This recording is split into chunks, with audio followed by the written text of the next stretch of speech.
Hello, everyone, and welcome to 15 Questions with an Archaeologist, brought to you by the National Park Service, Southeast Archaeological Center.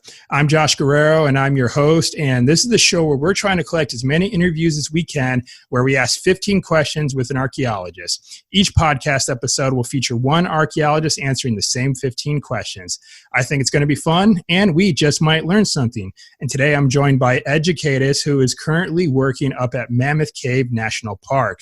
So, Ed, thanks so much for taking the time for joining me today, and welcome to the show. Josh, my pleasure. Thank you for inviting me along. Yeah, I've been looking forward to catching up with you. You and I first connected back towards the end of last year. I had come up to Mammoth Cave, and we were doing a little bit of field work at one of your campsites up there. And, so I've been looking forward to catching up with you and hearing what's been going on up at the park. Yeah, thank you again for SEAC's assistance. We had you guys coming up to Maple Springs campsite. We were working on just getting a project developed for a little bit of improvements to that campground. So having SEAC assist us is always a huge benefit. We appreciate you guys being available and being able to come out and do some work for us. So that's just one of many projects we have going through the process right now of getting planned out. And so having SEAC involved and being able to help with survey work is really a lot of help for us. We have both things out on the surface as well as in the cave that are getting worked on right now, including cave trail projects that are getting developed. So it's a very dynamic period here at Mammoth Cave, and I'm really excited to be involved in it. It's great.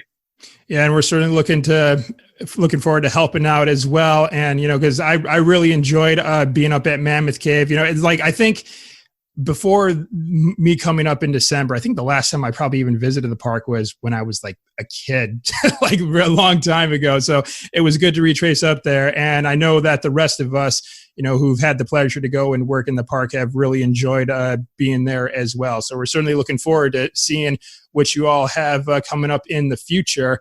But now just kind of learning a little bit more about you as we get into this interview here, just tell us, what is it that you actually do up at Mammoth Cave? So I'm the Cultural Resource Program Manager at Mammoth Cave National Park, and that's really just a long title to define me as the advisor to the superintendent, the head of the national park for cultural resources at Mammoth Cave.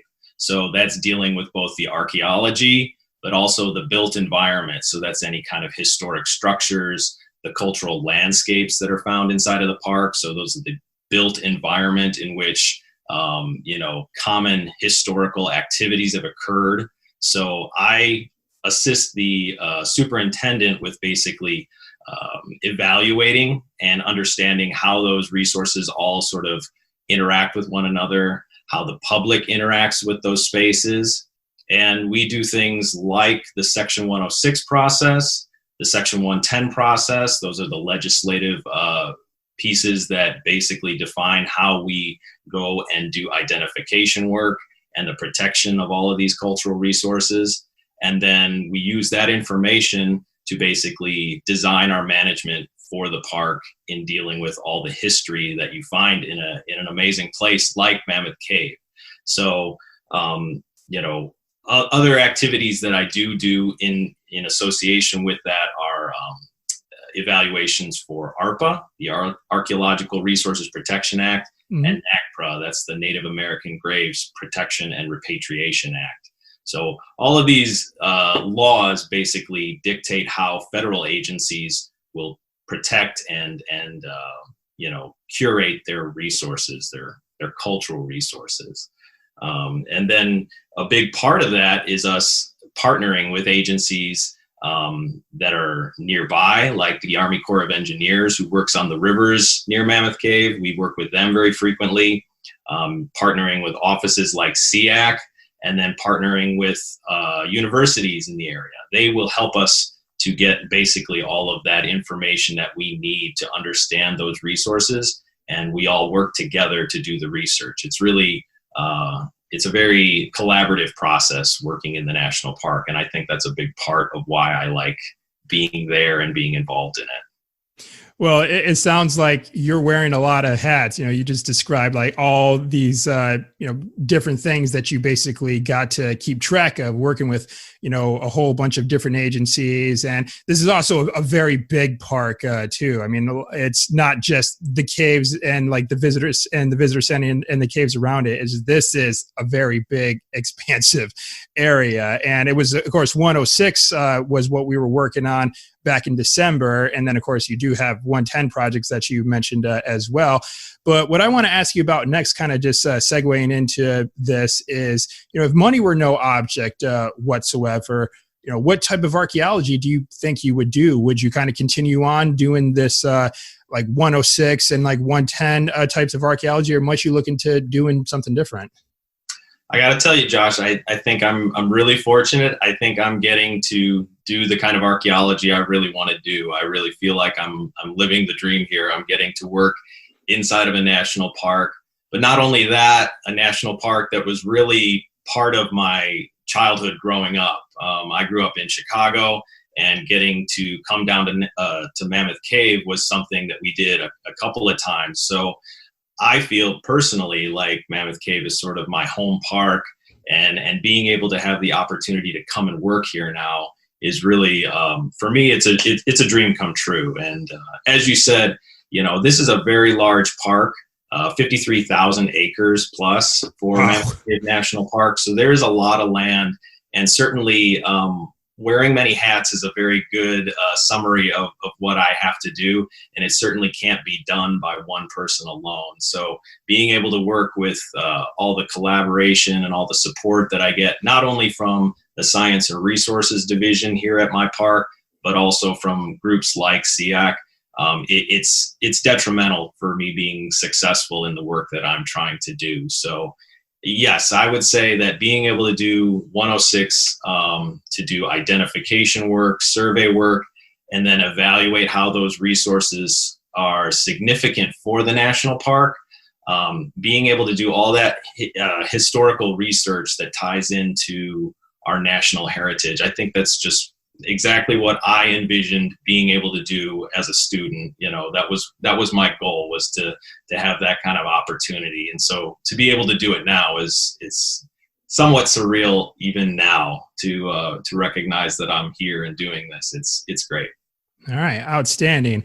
Well, speaking of being a student, like you just mentioned, that's kind of what I want to touch on next. So going back in time a little bit here, where did you receive your education, and why did you choose to study at that location, or maybe you even studied at a couple of locations?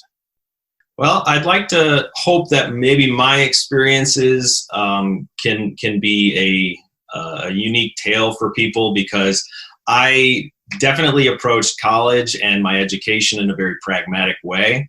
I was the first in my family to go to college and to get a degree. So I really, I took advantage of all the people that I could ask to find out everything that I could about the experience. But I really was going into it pretty blind, just because no one in my family had ever done it before.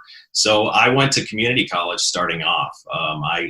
Like I said, I came from the Chicagoland area growing up, spent my first year in community college. And it was actually through that first year that I got the opportunity to take an introduction to archaeology class. And nice. Through that professor, there was a field school that followed up in the summer. And this was the summer of 2001. That I went to Belize in Central America and worked on a late classic Maya site down there on the coast of Belize in Central America. And it was really it was a real flashpoint in my life. I had never really experienced anything like that before. And by the time I got back, I was all in. I was ready to do archaeology and make that my career. And so it really took off from there. And again, once I got through that first year of college, I went on to university in Northern Illinois. And the choice to stay at the university at NIU in DeKalb was really based on the faculty that were there. There was just a very broad set of specialists who worked in the Mediterranean. They worked in the Andes. And through studying with like my professor, Dr. Michael Kolb, and my other professor, Dr. Winifred Kramer, I got those opportunities to basically study in a broad area of archaeology, you know, looking at very different regions.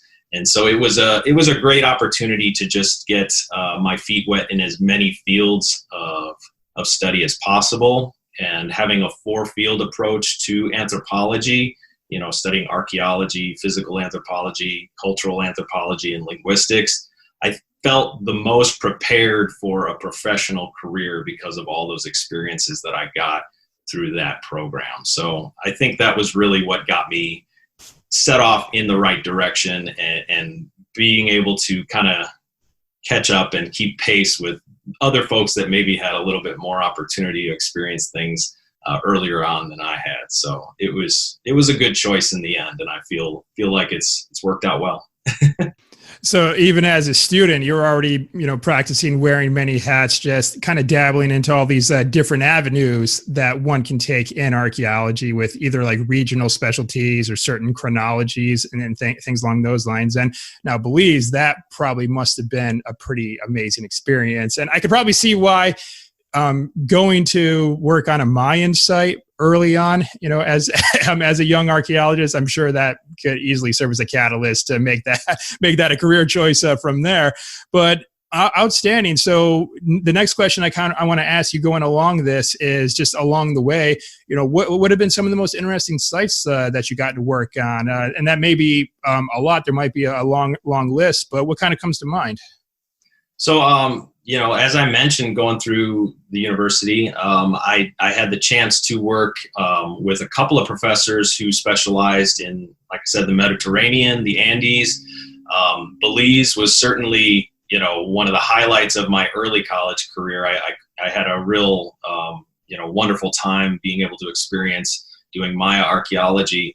But following that, when I got into the graduate program at NIU, I worked in the Mediterranean. I went to Sicily and worked with Dr. Michael Kolb there, studying a Hellenistic site that was in the western part of the island. So we were doing a research project on the Elimi. And the Elimi are one of the 3 original tribal groups that occupied Sicily before the Greeks came in. And so we were looking at basically the Hellenistic component. So we were looking at this early Greek intrusion, you might call it. It was trading, basically. They were trade partners with the Elimi. But, you know, in doing that research, it was really amazing to do Mediterranean archaeology, because while we were trying to get to that Hellenistic component, we were actually going through a 10th century Norman castle, which went down into a 7th century Islamic occupation on top of this hilltop where the located. And then down below that was where we actually got into the Hellenistic component of the archaeological site. So again, you know, being able to have that kind of experience while it was just one summer for me, it was really foundational in helping me to just, again, build that experience, build that knowledge base that helped me to really define my skills and figure out what it was that I was going to do once I got out of school and started pursuing a career. All right. That's amazing. So a little bit of work in Central America, a little bit of work over in Europe. And then, of course, now here you are stateside at another amazing place, Mammoth Cave. So now that really makes me curious to ask you this next question. And I want to dial things in a little bit and ask you about artifacts. Now, again, this may be a pretty loaded question, but again, I'll just kind of ask you to think of what comes to mind. What would you say is the coolest artifact that you've ever recovered? Well, I can think of maybe 2 things.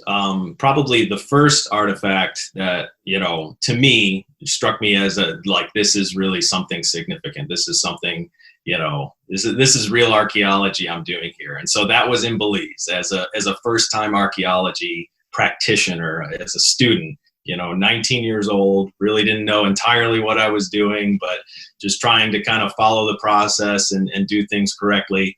And so while we were working on this Maya site, I recovered a piece in I should say, this is not that remarkable for any Mayanist, but for me, it was mind-blowing. I found this piece of obsidian about yay long, and it was a broken off piece of a blade that they had been crafting at this site.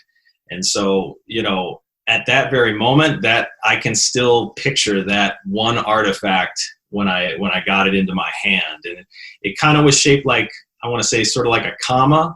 It had sort of like a large bulb top to it, came down to a defined point on the end, and it had this dark black, almost kind of greenish hue to it. Just a very interesting, you know, shade of obsidian. And yeah, I can still remember picking up that item and just looking at it and being, you know, my mind was blown. I could not believe I was holding on to something that was close to 1,000 years old, that somebody, the last time they had touched that, they were working on making this artifact. So that was certainly, for me, one of the finds that I can still remember clearly.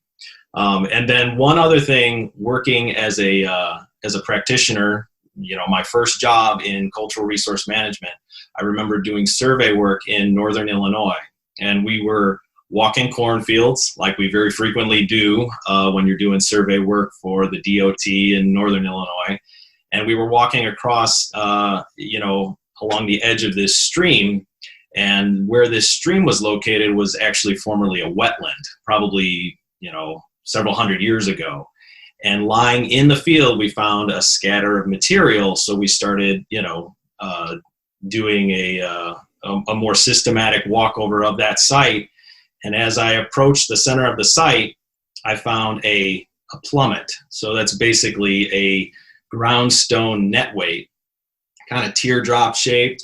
And they'd use multiples of these attached to woven fibers to basically make a net. And they could use that for either fishing or catching waterfowl. And you know, that's another one of those moments where just finding this one artifact out in that field, I can remember picking it up and looking at it. And I even have a photo that somebody took of me. I've just got the goofiest Mickey Mouse grin on my face. You know, it's those kind of moments that really make this job the fun job that it is. Just getting that chance to find something new, to find something interesting, and get everybody the chance to talk about it. It's a great experience. So that was a lot of fun.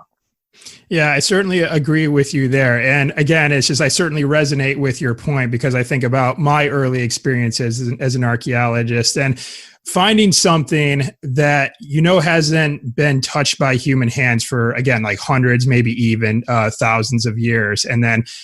But then until you know, yourself in the field finds this thing. And that seems like it's almost like a romanticized idea, but there really is, like, I don't know if magic's the right word, but I mean, I guess it's one of those things is that you kind of got to experience it in order to, I guess, really understand the feeling, I suppose. But I know exactly what you mean, though, and I certainly resonate with it. Yeah, that euphoria, that great sense of responsibility. You know, I really felt that too when I was working on, you know, these sites and finding these materials, and I feel that way very much now as the cultural resource manager at Mammoth Cave. You know, there's a great sense of responsibility that, you know, this history is dependent on me and the folks that are working with me to do justice to it, to preserve it for the nation. So. All right, outstanding. All right, so shifting gears a little bit, I want to talk a little bit about mentorship, because mentorship is certainly a critical aspect of archaeology, especially with, you know, the development of new and up and coming archaeologists as well. So going back yet again here, who would you say has been your mentor, or maybe even had a couple of mentors along the way, and, you know, just how have they influenced you along the way? So yeah, absolutely. You know, I could go on forever talking about various folks that have been a help to me and provided me with just great experiences. Dr. Jeff Stomper was the archaeologist that worked in Belize when I began as a student at the community college. And when I went to the Mediterranean and worked in Sicily, that was Dr. Michael Kolb. They were both very influential in my undergraduate education and kind of getting started in archaeology. To this day, I remember Dr. Kolb telling me that you really need to be flexible in archaeology. You need to be able to adapt and be ready to take an opportunity when it comes, because it's really difficult to have a career in archaeology. You can't just walk down to the corner and find another archaeology job, so you have to be willing to make certain sacrifices, but also don't undermine your integrity, don't undermine your long-term life goals. So it's a real balance in doing that. And I think that was just some practical, insights and spoken experience that really was valuable to me. But then as a professional and as a developing, archaeologist, working with my thesis advisor, Dr. Winifred Kramer, and her husband, Dr. Jonathan Haas. Dr. Haas was with the Field Museum in Chicago. And wow. They both assisted me in doing my research on the coast of Peru in South America. And so being able to work with them, that was really a valuable experience, because it taught me a lot about thinking critically and being prepared to really defend the information that I'm pulling together, making sure that I'm doing the work and putting in the time to get a well-produced product together. So having that experience through my graduate program was incredible, and really made me where I'm at today.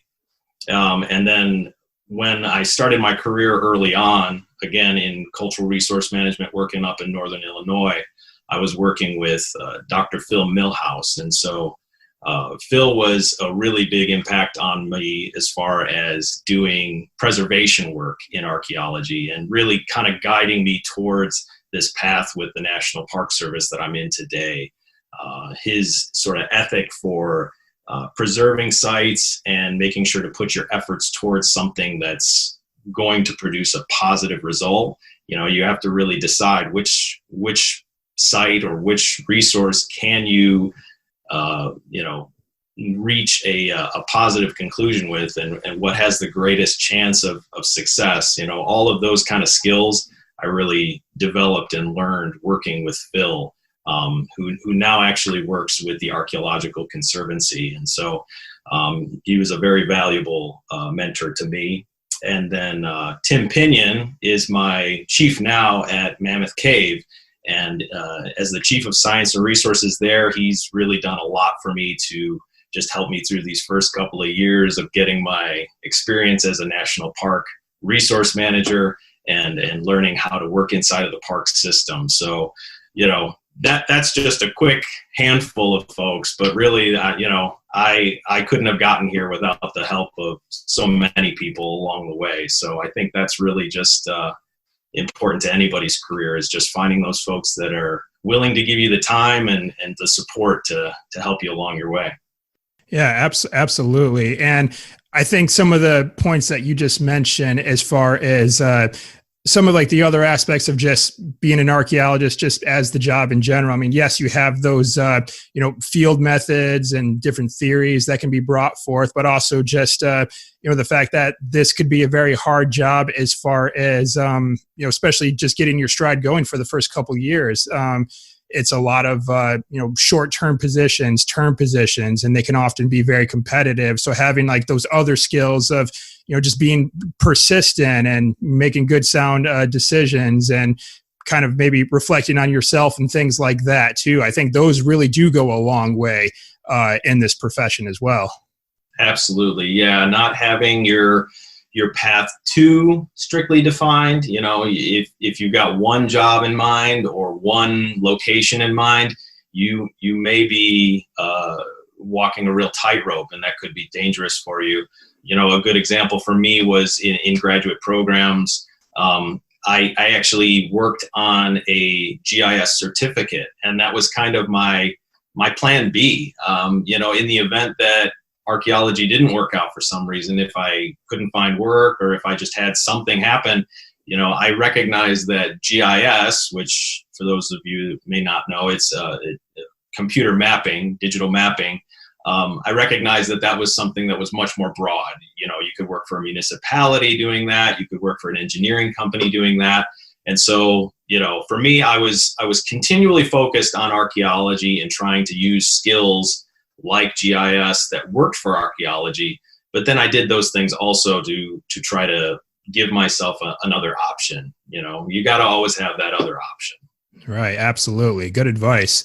All right. So what I want to ask about next is, you've had the chance to, once again, to work in archaeology and conduct field work and investigations in other parts of the world, Europe, Central America, and you also just brought up Peru here just a moment ago.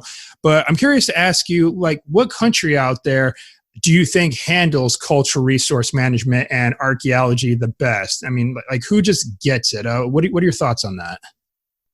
Well, that's an interesting question. I'd love to be able to give you a real clear cut, this is who does it best.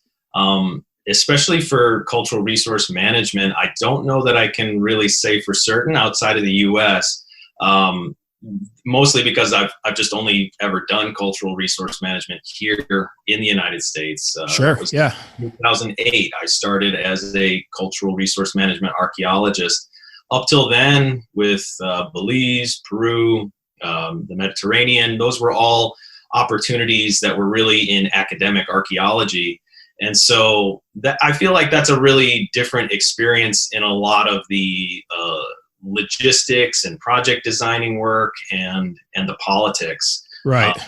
Certainly there is, especially in overseas work, there can be a lot of politics involved in getting a project set up. And I think it's different than with cultural resource management, where yes, there's politics, it's oftentimes around development projects, with infrastructure. I mentioned DOT, transportation networks in Illinois, those are all things that definitely have a political role to play, or the politics plays a role, I should say, in the process.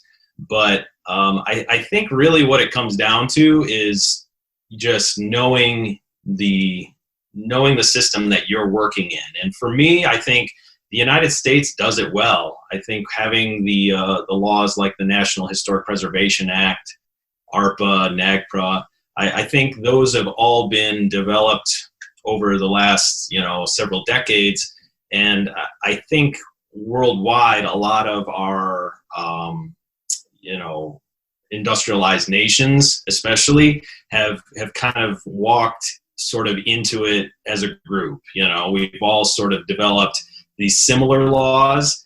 And so there's a lot of consistency between a lot of the industrialized nations. I know Canada has very similar laws to the United States that relate.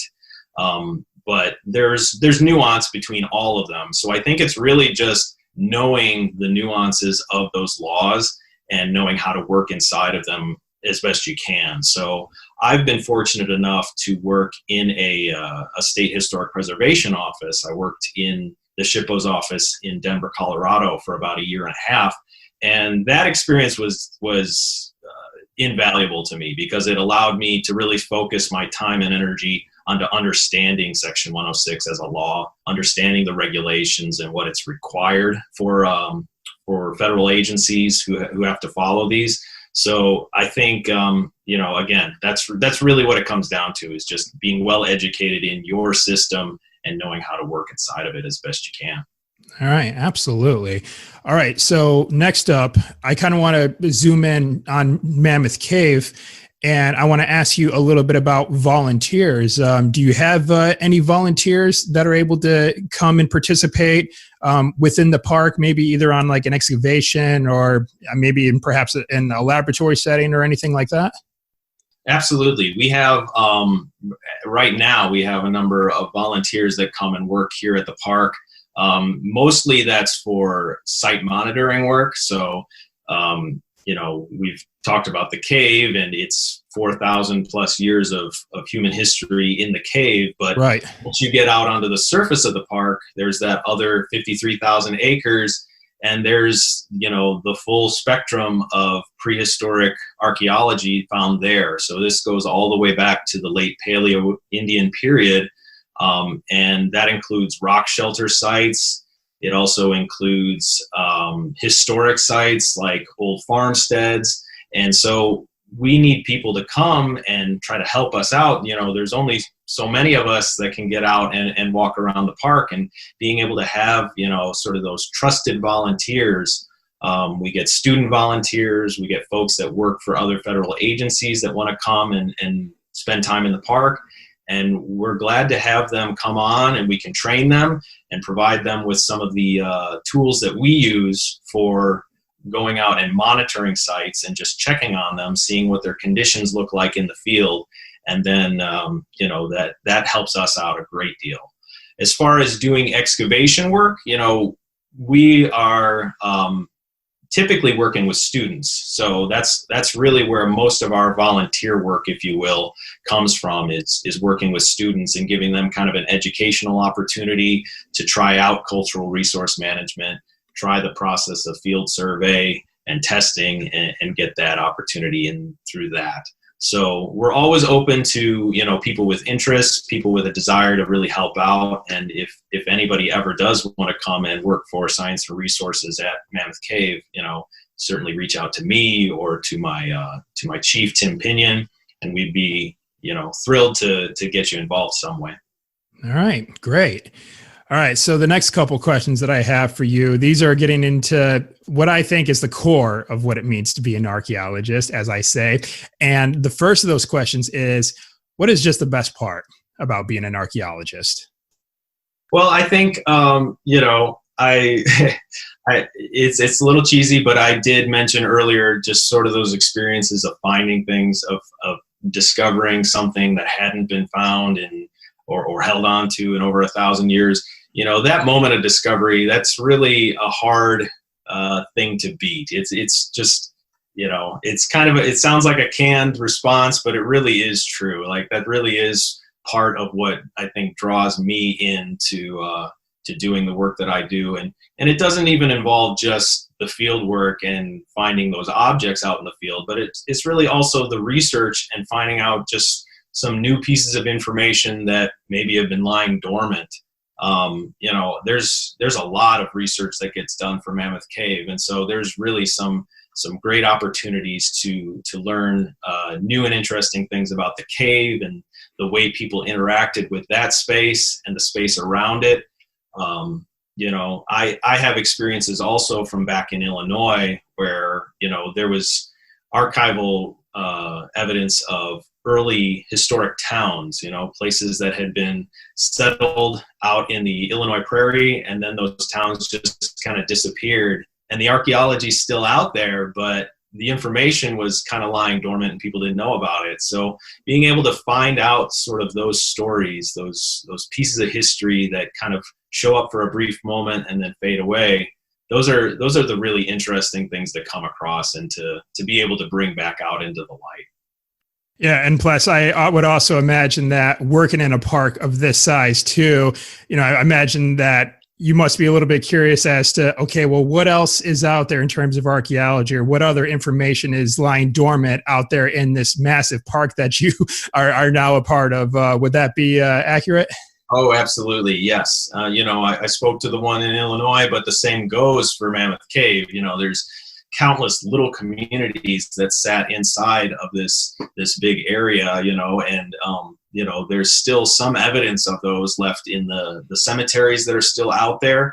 So, we take all of that information and use it as cues to check back with the archives, check with our records on old plats and things, and find out what we know about those early communities and see if there's more information that we can get through the archaeology. So it's always an ongoing developing process to find out more. It's fun. It's great. All right. Outstanding. All right. But on the flip side though, what would you say is the worst part about being an archaeologist? Well, I would say, one of the great things is being able to work outside. I would say also one of the worst things is working outside. So it just depends on the conditions you end up with. in. So I love being able to work in Mammoth Cave National Park, and I love being able to walk around the park.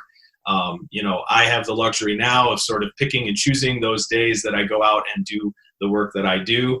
But certainly early in my career, there were situations where, you just need to get out and you need to get the survey done. And sometimes the elements are not in your favor. And so you have to deal with things like, bad weather, muddy conditions, there's cold. Cold. Yeah. Oh, certainly working, depending on where you are in the United States, it can get pretty darn cold. Mosquitoes, ticks, those are all the things that, can kind of, it can drag you down if you let it, but you just got to stay positive and find the excitement in the day. So yeah, absolutely. And of course you got me thinking of coming up to Mammoth Cave in the middle of December. And I just remembered as we were doing the field work at Maple Springs, we were, stuffing our gloves and our boots. And I was very grateful that you brought all those hand warmers with you, because those were a godsend doing field work in that cold. Because, being living down here in Florida, I'm just used to just pretty much having warm weather all the time. And so it was a little bit of a contrast for me. Yeah, definitely. It's definitely on a spectrum for different folks. So, coming down from Northern Illinois, it's hard for a day to get too cold for me in most situations, but I recognize getting the help of my colleagues down in Florida, I thought I better get myself some extra clothes and extra hand warmers and things. Because, it all depends on where you're coming from. So yeah, I think the heat and the humidity were a challenge for me starting off, but I'm getting used to Kentucky pretty well now, so it's going good. All right, very good. All right, now the next question I have, and this is a tribute to The Right Stuff, which is a wonderful novel written by Tom Wolfe. I would like to ask you, who is the greatest archaeologist that you have ever seen? Ooh, that's a big question. I can answer this in two parts. I can answer for one archaeologist that I'm pretty sure most people know, especially down here around Kentucky, around the Nashville area. I had the opportunity in graduate school to meet Dr. Tom Dillehay. Dr. Dillehay actually is well known for his work at Monteverde in Chile.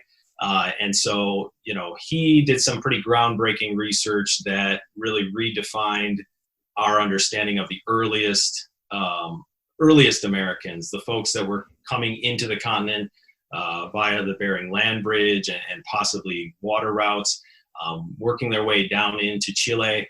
And this was basically pre-Clovis, some of the earliest people that have really been identified so far in the Western Hemisphere. Oh, and wow. So being able to meet him and to get an opportunity to just hear about, I guess this was the early 2000s. So hearing about his career up to that point, over 35 years of experience in archaeology, it really was kind of, for me as a student, sort of that, rock star moment of, oh my gosh, this is Tom Dillehay. This guy's done like everything in South America. So it was really a wonderful experience to get to meet him and talk to him.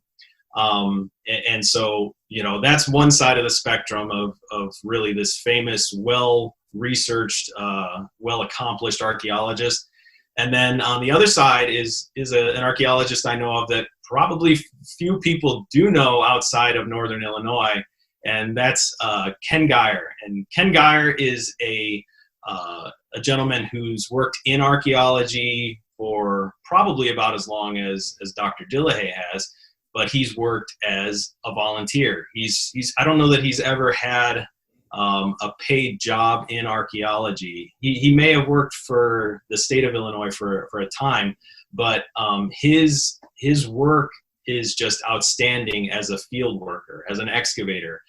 There are a few people that I can think of that could open up a unit, get perfectly excavated straight walls, get the material removed in a very systematic and effective fashion, and do it in such a quick amount of time as Ken. So I think you get, I provide those two examples to you because that really is how archaeology works. It's a number of different skill sets of different people coming together And, you will find people that are world famous for what they do, and it'll leave you shocked. And then you'll find people that have just their own special craft skill, I would call it. And that will also just leave you totally impressed with what they can do. So it's cool to get to work in this field and to know so many different interesting people. All right. Outstanding. All right. So the next couple questions that I have for you, these are questions that I'm sure just all archaeologists have been asked at one point in time. And the first of those is, have you ever found a dinosaur? I cannot claim to have ever found a dinosaur, unfortunately. I've been to a number of sites that have had dinosaurs found on them, have paleontology on them, but I myself have never personally found a dinosaur. I'm a little disappointed about that because I think I could have had a chance at it had I stayed working in Colorado, or I was for a short time with the Park Service in Southern California. I think in those areas I might have had a shot, but it didn't pan out. And as you probably know, Josh, in most parts of the East here, in Illinois and Kentucky, where I'm at now, you don't get a whole lot of Mesozoic deposits found in the geology. So not quite. my chances are dwindling at this point. We'll have to see where I get my chances to explore in the future. All in due time, I'm sure. Yeah, exactly. All right. And the next question that goes along these same lines, and that is, how do you feel about Indiana Jones? Oh, I love Indiana Jones. I think, anybody who's grown up in the 1980s, if you didn't get a chance to see Indiana Jones, you must have been living under a rock. So, yeah, as a student, certainly, there's a lot of things you learn about what Indiana Jones does and how he does it that maybe isn't quite in line with, proper methods and archaeology research. But, the persona of Indiana Jones, that adventure, that mystery that surrounds those stories, that's all of what archaeology is about. These wonderful places you get to visit, these beautiful scenes that you get to be a part of, and making that moment of discovery. That's what everybody pays that movie ticket to go see. And luckily, some of us, we get to be a part of that in some measure with our working lives, and that's wonderful. All right. Very good. All right. I got a couple more questions for you, Ed, and we're going to kind of start wrapping up on a little bit more of a serious note now. And what I want to ask you next, wrapping up, is what advice would you give young people, or maybe just even anyone for that matter, who may be seeking to make a career in archaeology? Well, I would answer this, I guess, in thinking back to my undergraduate career, thinking back to that time when I was still trying to figure out what this career was going to look like, really unsure if I was going to be able to make it. I'm going to reference again Dr. Kolb's advice to stay flexible. Really don't put yourself on any one specific track. Don't give yourself just one option. You need to really open yourself up to a number of options. Think about the applicability of the work that you're doing, and give yourself a chance to just experience different things. Try out different types of field environments, try different types of research focuses, and see what else might work for you. Don't sell yourself short, and just get comfortable with moving. You're going to have to do that for a little while as you start off your career. Yeah, absolutely. And I also think that advice about just being flexible, that's not just applicable to, the idea that, when it comes to actually just getting the job or, working here or working there, but just even in your job in and of itself. I mean, sometimes projects will spring up last minute too, and you'll have to maybe adjust your plans. I mean, there's been many a times where it'll be like a Friday afternoon, and then I get word that, we need someone to bump out over here or over there on Monday. Can you do it? And I'm like, yeah, okay, sure. It's because, it's just having that flexibility, because this is a very dynamic career field. There's a lot of things that can go on with just not only playing the game of getting the job, but also actually working the job. Absolutely, yes. Having the ability to jump on those opportunities when they come up, that's really key. You know, you have to be kind of just ready to take it when it comes. Yeah, absolutely. All right. Well, I got one last question for you, Ed, and this is going to be a pretty big one too, this final question. What can the general public do to help protect archaeological sites? I would say no doubt become as educated as you can about the system in which your resources are found inside of. So I'm talking about the legal system. You know, if you're here in the United States, look up the National Historic Preservation Act. Look up the Section 106 regulations. That's 36 CFR 800. Find those regulations and read through them. You know, I want to say for the 36 800 regs, it's maybe about 8 pages.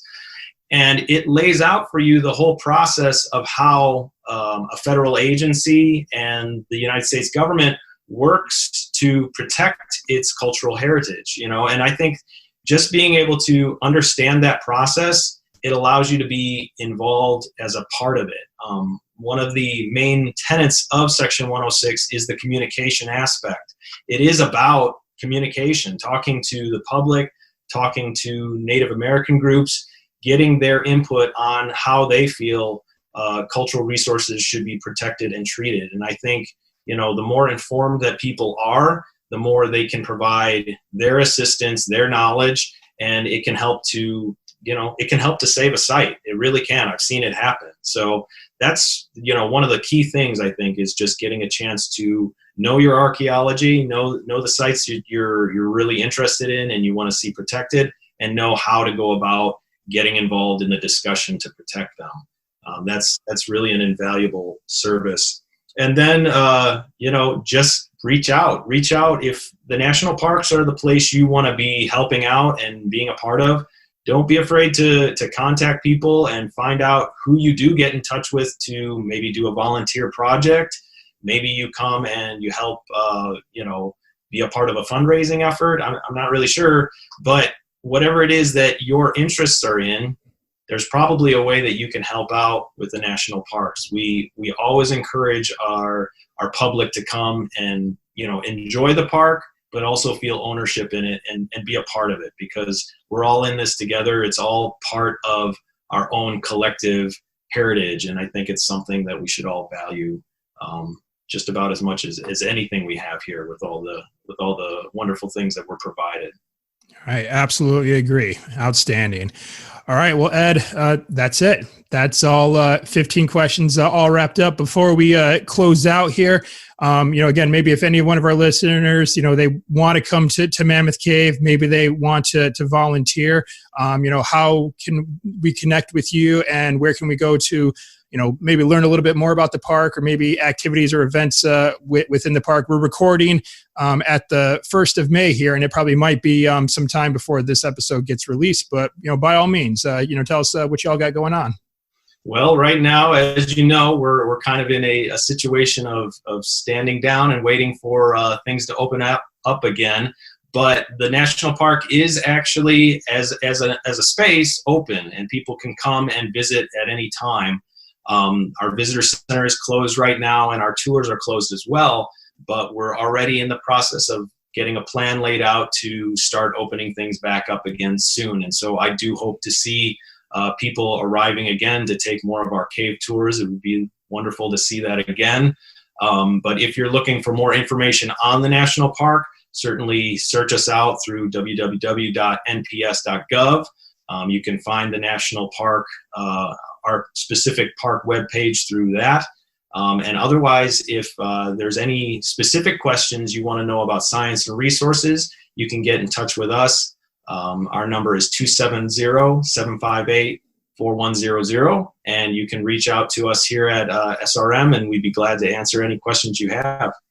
All right. And I'll be sure to get all of that in the show notes for this episode so the listeners can go and find that information there as well. All right. Well, Ed, I want to thank you very much for taking the time for joining me today. You know, again, it's been good to reconnect with you, and I'm glad things are going well up in your neck of the woods.